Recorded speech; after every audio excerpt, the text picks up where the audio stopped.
This is the PSVR2 killer app, in my opinion. This is the game that I keep coming back to. This is actually the specific level that I keep coming back to. I really, really, really enjoy it. I try and explain to you what it's like, but if you're thinking about picking up a PSVR2, for me, this is a must-have. This is the Kayak VR game, and the graphics in the game actually, to me, don't really feel so limited as, say, in Gran Turismo 7. I have to be really honest, but the depth of feel, sort of the feeling of stuff being in the distance, is absolutely there. We're going to row out now into the middle of the ocean here to give you an idea, and I'm actually getting goosebumps now on my legs, on my arms, on the back of my neck. It just feels, I don't want to say real because it's not real. It feels like a very clear dream is maybe the way to put it. I really do feel like I'm in a dream state in this kayak, and we're about to sail out into the middle of the ocean in a storm.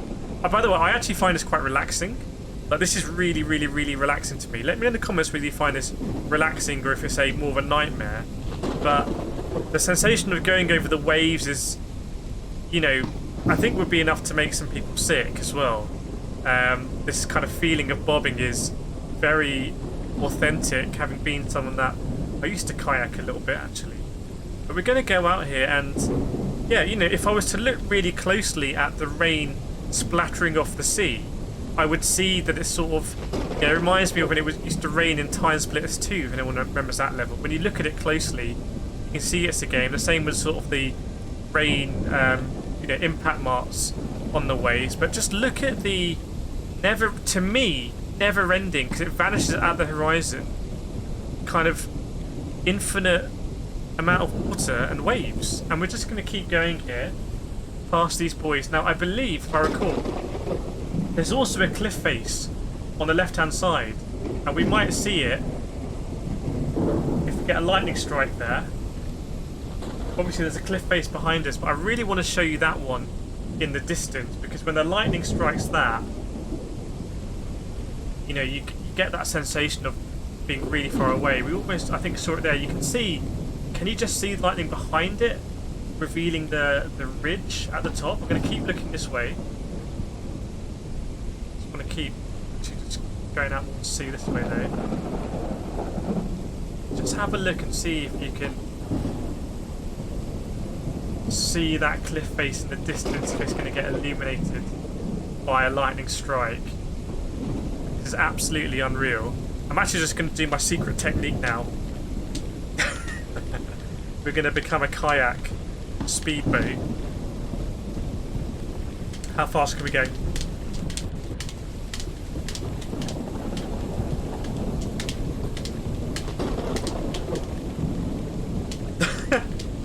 Right, okay. Let's just brake a little bit. Just rotate a bit round. See this cliff face here, you know, feels gargantuan.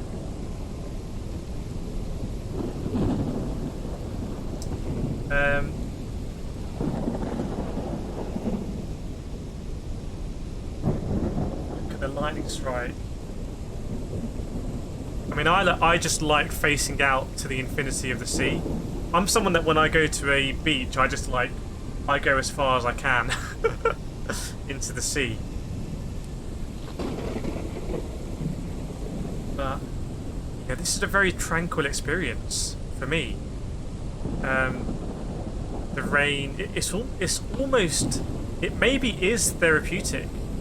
I mean, I'm in my VR space now.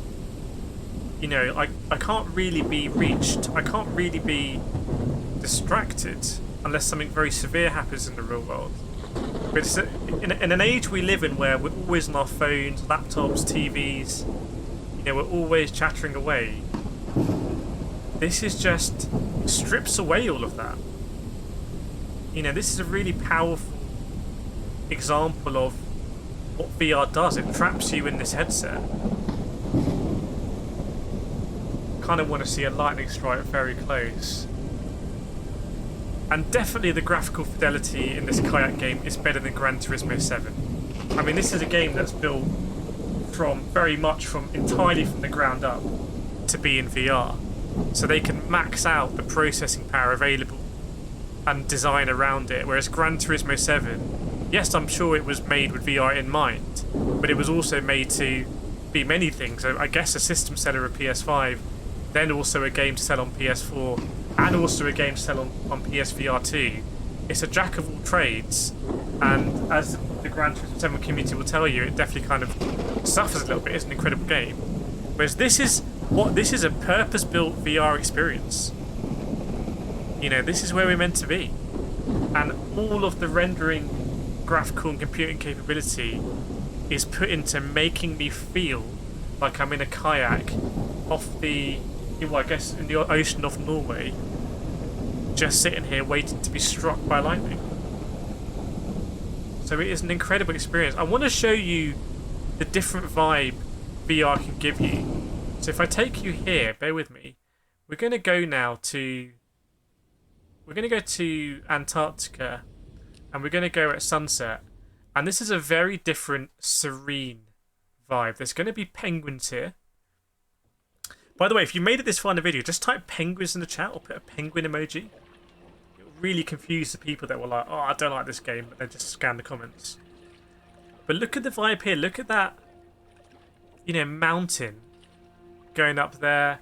The birds here are just much better visual quality than the ones you get in Gran Turismo 7. Even the skybox, there's moments in PSVR 2 where it just gives you chills. And if you see the crescent moon up there, they've designed it so well, the way it just sort of is blurry. And you know, it's a debate that's gone on for many decades, hasn't it? Is VR the future? Surely VR is, you know, the next logical step for gaming. There's been so many missed opportunities. You know, some companies are putting so much, I mean, Meta is like, the Facebook company is putting so much into the metaverse, and nothing is really kind of being able to, you know, without any dispute, claim that, okay, everything else before was irrelevant. This is the future from now on. We're still not quite there. It's not photorealistic graphics, but it gives you that window, that portal into it, just moments. People are saying in my comments they have it in Gran Turismo 7, especially when you're driving in the rain, and then the rain clears up and the sun starts poking through the clouds. People say they start to feel the sun on their arms. It's those sort of feelings. And again, just when I looked up to the moon there, the other really interesting thing, and I've spoken about this in my streams, is the emotional feelings I get. Those key emotional feelings when they happen, for me, are they call back to emotions I remember having growing up as a kid. Like, I remember as a kid just staring up to the moon and being like, wow. And you know, in the day when you see it like this, I'm like, wow, that's the moon. And like, we used to put people on the moon, and like, how far is it really to me? Just getting lost in the blue sky and then getting shouted at by someone inside because it was time for lunch or something. You know, those memories really come back.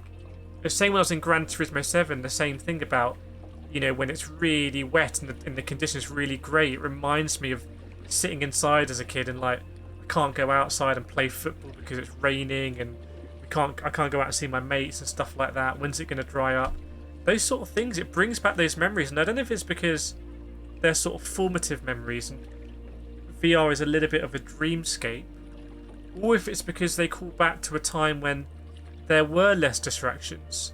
So I remember sitting inside and it was raining outside, and that meant that I couldn't go outside and play football.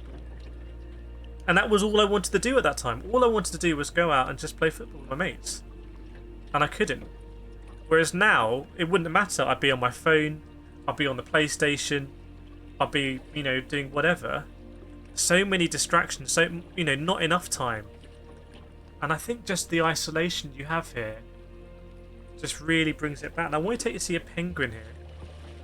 We're going to do my super patented speedboat technique. Are we ready? Engaging speedboat technique. Look at this, drifting. You can take You can take the man out of Gran Turismo. Can't take the Gran Turismo out of the man.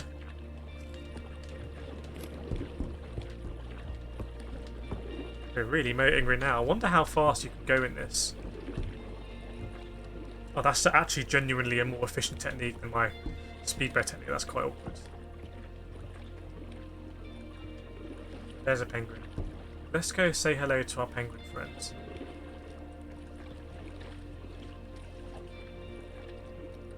There he is. Is he going to jump? You can jump, my guy? Oh, he's getting very close. You're very close there. Hello, little guy. How you doing? Oh, he's gone in. Where is he? Is he going to be in the water? Do we have any fish we can give him?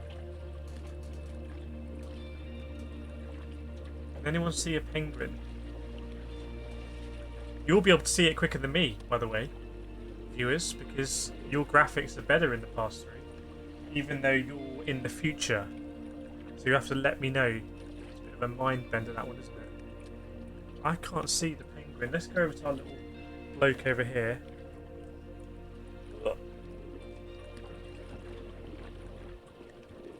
Let's go to this little chap. Or chapette, we don't know.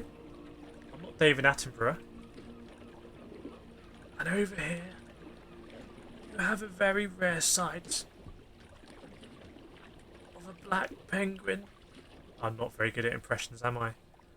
But there we go. Now, I imagine for a lot of people, this is going to be quite, again, an emotional experience. Because I feel like I'm in a sort of dream state. Now, I know it's not the best animation of a penguin. I know it's not the highest resolution, but you can't account for that 3D belief. That belief that you are in a 3D space. Now, I don't think I really am in Antarctica. Now, some people have different levels, by the way. I think, I'm someone that's been gaming. Whee, look at you. Look at you. Now the penguin slides around on the ice. I'm someone that's been gaming my whole life. And trying to be at the forefront, and so I know this isn't real. But if you put this on some other people, and it's such a plug and play thing, you can do that. You're having fun, aren't you? They might think this is real. They might think this is real.